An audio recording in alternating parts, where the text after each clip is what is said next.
Hi, so in this module, we are going to be talking about and learning about relationships. Relationships with ourselves, relationships with others, and romantic relationships.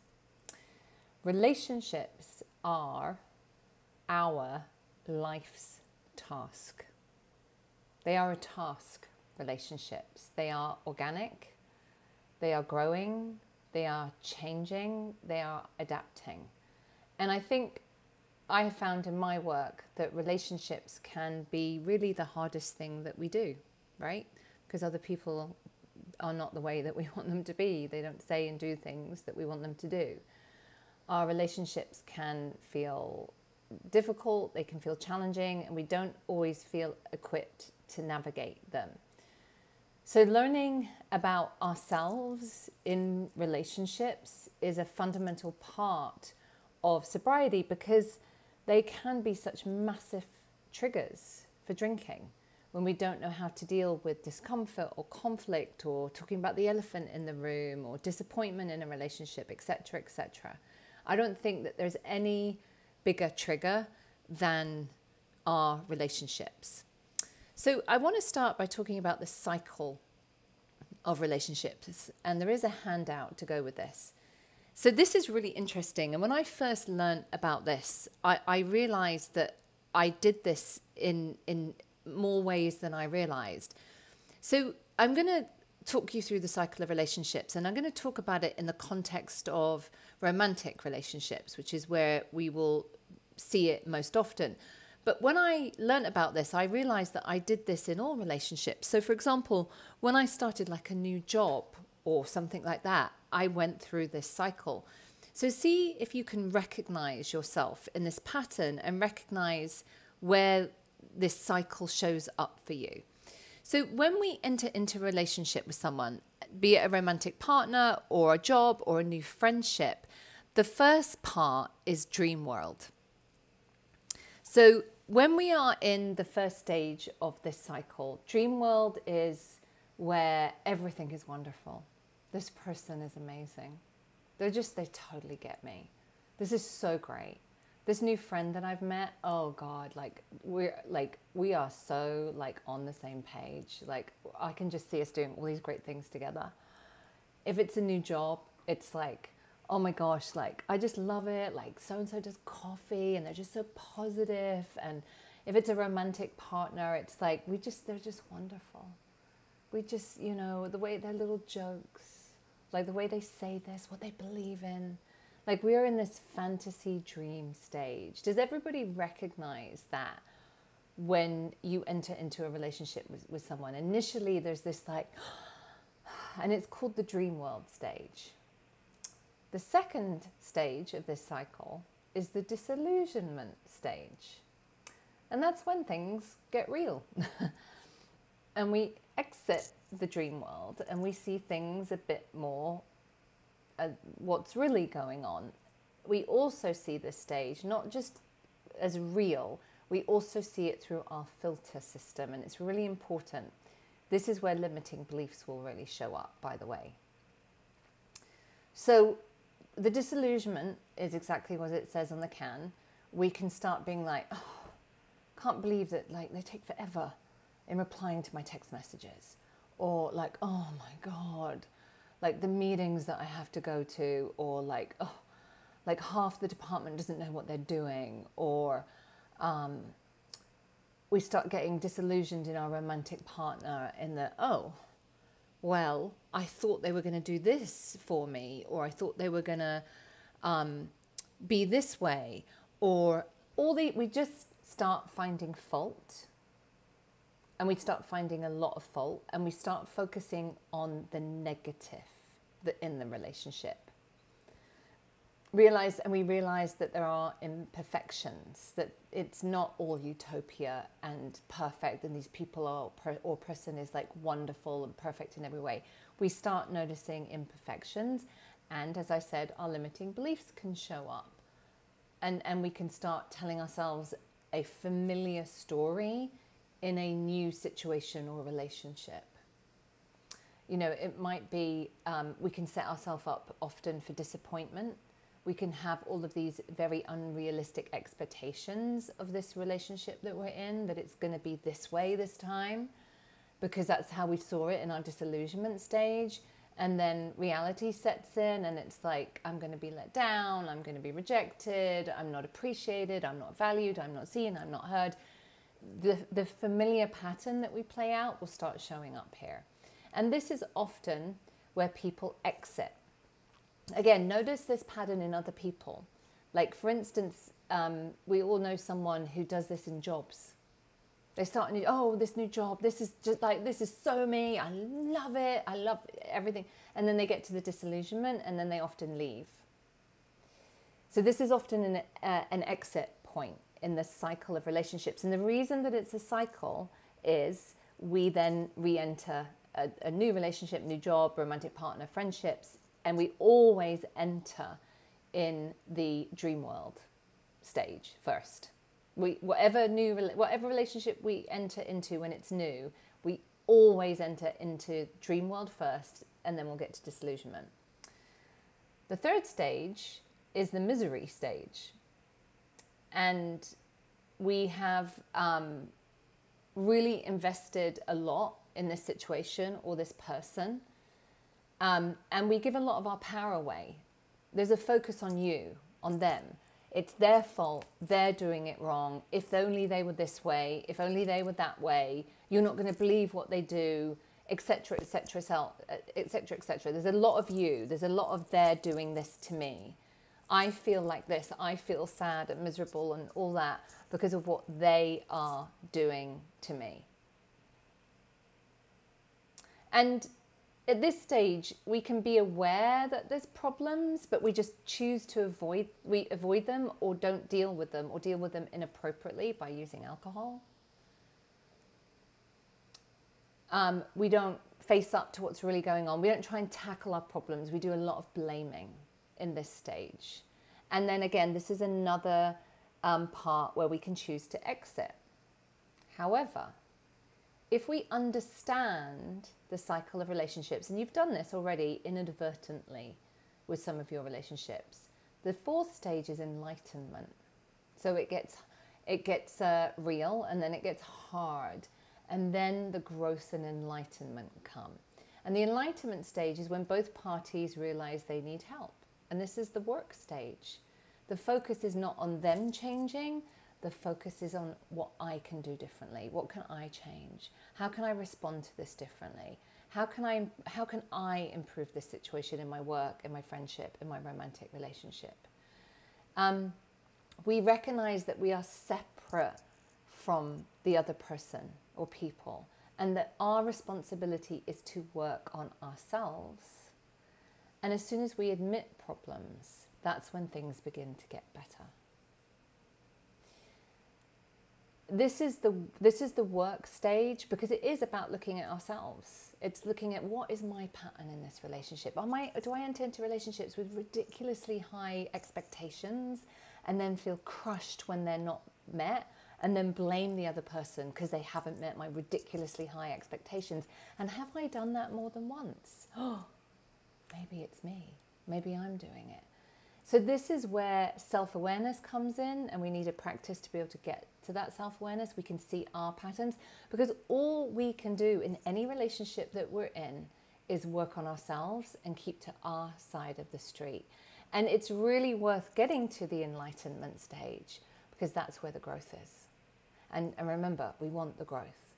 And then the fifth part of the cycle is mutual respect. Is that we can see the humanness in people.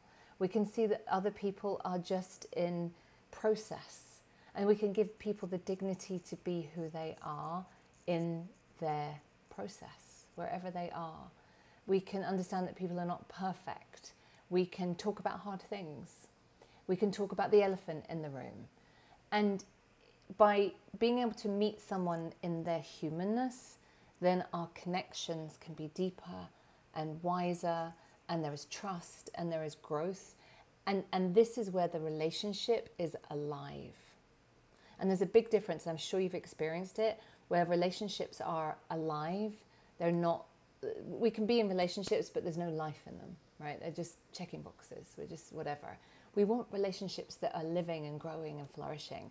And if we go through this cycle and get to this stage, then we don't have to repeat that cycle with this person or with person or persons. We will always do this cycle with a new person or new situation. We will always do it. But once we get to this part of the cycle with an individual, then we don't have to repeat and do it because we've got to this growth bit. So I want you to, as we talk about relationships, I want you to think about how you do this pattern. Who have you done this pattern with? How has it shown up? What are the consequences of it? It helped me enormously to understand this, because I always used to enter into relationships, usually romantic, but also friendships. I had ridiculously high expectations and I never communicated them. And I had this image in my head of how I believed this relationship was going to go. And of course, it never did go that way. And then I'd feel crushed and disappointed. And obviously that led to a lot of my drinking. And I'd just repeat. Once we understand ourselves better, once we are becoming self-aware, Johari's window, then like I know this is happening now. Like, you know, I've moved and you know, I'm always looking for where's my like female best friend, you know, where's that mum friend I'm really going to get on with. And I understand this happens. I'm like, oh my God, she's fabulous, or you know, and I know that we're going to go through this, and I'm fine with it, and I sit to my side of the street and I don't have my ridiculous expectations, and I'm okay if they have some human issues, which means sometimes maybe they let me down or whatever, and we can get to the later stages where we can have a real genuine connection. So I know this is going to happen, and I can move through the stages really quickly, and I can understand where I am in my process. This is really important. Understanding where you are in your process and having an understanding of what's going to happen next will really help you in all your relationships. Now, I also want to talk a little bit about attachment, because this is also another really important factor when understanding how we are in relationships. And there's a really famous book on attachment, which I suggest you get. It should be on the reading list, and it's going to be in the handout that is attached to this module. So our attachment style will significantly show up in romantic relationships, but they will also show up in friendships and good, you know, kind of other relationships as well, but they will really show up in romantic relationships. So there is, I think, 4 attachment styles. There is anxiously attached, which is don't leave me, don't leave me, don't leave me, don't leave me. That was me. There is avoidant, which is an avoidant is somebody who wants connection and intimacy, and they start moving towards it and it really frightens them, so they have to run away. Then there is a mixture of avoidant and anxious, so people can have a mixture of both. And then there is secure attachment. And secure attachment, number 1, is about, it comes from how you feel about yourself. So when you are securely attached, we can enjoy warm, close and loving relationships, and we don't worry about the relationship ending at any moment. We can be vulnerable. We know when it's safe to be vulnerable, and we can communicate clearly our needs and feelings. That's really important in secure attachment, that we're not trying to be mind readers or expecting our partner to be telepathic and then blaming them when they're not. So we can communicate our needs and feelings, and we can read our own partner's emotional cues. We don't take things personally. We understand that other people's behavior is about them and not a reflection of us. And we have realistic expectations of our partners and relationships. I absolutely was anxiously attached. Don't leave me, don't leave me, don't leave me. And I had unbelievably unrealistic expectations. I really thought, I was really stuck in that Prince Charming Cinderella mindset. I thought the right man will save me. And they will, and that's what's going to happen. And that's a really quite an awful thing to put on another human being. I mean, like, here's my expectation is that you're this, and it would crush people. No wonder they would want to run away from me. So this took a while to work out. The first part of working this out was the awareness of what was happening and what I was doing. And what really changed it for me is continuing to do the self-reflection work, the inventory, the looking at my activating events. That is what changed everything for me in my romantic relationships and broke this pattern. It did not happen overnight. It happened over time, because when we do that work together, we see it again and again and again and again and again and again and again. We see our irrational beliefs. We see there's an event, doesn't matter what it is, and then we see our irrational beliefs. And this is how all of this fits together. So understanding your attachment style is really important. And we'll talk about this in whatever work we're doing together about what your attachment style is and the different ways it shows up. As I said, it really will show up in our romantic relationships, but it also shows up in our friendships as well. We are always in relationship with other people. And that's why we need to have boundaries. That's why we need to be able to self-reflect. Self-awareness is a gift in the relationships that we have with other people, knowing thyself and being open to know more about yourself when you are in relationship with other people, because they are always organic and growing. And we want our relationships, our connections with others to be full of life, right? We want them to have life in them. We want them to be growing and changing and all of that kind of stuff, because relationships are living things. It's not that we meet someone and that's it, it's all done. You know, that's another myth that we have to break through with romantic relationships is, you know, the movie always ends at the wedding, doesn't it? And really that's the beginning. The meeting someone and being saved by marriage and meeting someone and all that ridiculous stuff. It's afterwards. It's what happens afterwards that really matters, because relationships are our life's task. And tasks are something that we need to pay attention to. We need to keep reflecting on them. We need to be diligent with our tasks, right? We all have daily, weekly, monthly, yearly tasks that we have to attend to. And relationships are simply something else that we need to attend to.